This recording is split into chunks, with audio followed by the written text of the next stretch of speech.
محترم مولوي بهاءالحق د پکتیکا د ښاري ابتدایي محکمې د نوي رئیس په توګه معرفي شو.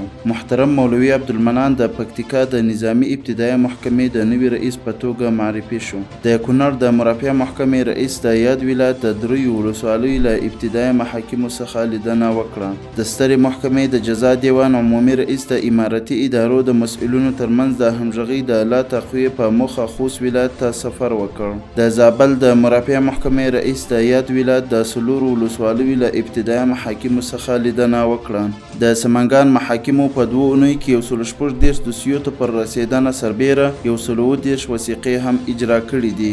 د پروان محاکمو په 2 اونیو کې 180 دوسیو ته پر رسېدنه سربیره 107 وثیقې هم اجرا کړي دي.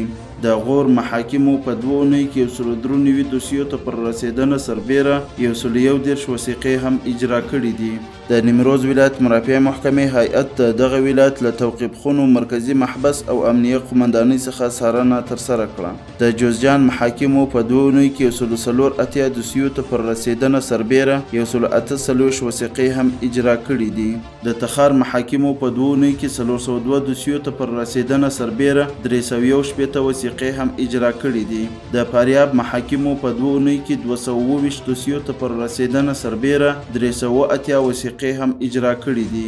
د لغمان محاکمو په 2 اونیو کې 4 دوسیو ته پر رسېدنه سربیره 149 وثیقې هم اجرا کړي دي.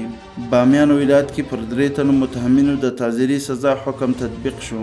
محترم مولوي محمد افضل د هرات ولایت د غصب شوي ځمکو د استرداد اختصاصي محکمې ته د نوي رئیس په توګه معرفي شو. د کاپیسا محاکمو په 2 اونیو کې 98 دوسیو ته پر رسېدنه سربیره 123 وثیقې هم اجرا کړي دي. د بامیانو محاکمو په 2 اونیو کې 101 دوسیو ته پر رسېدنه سربیره 110 وثیقې هم اجرا کړي دي.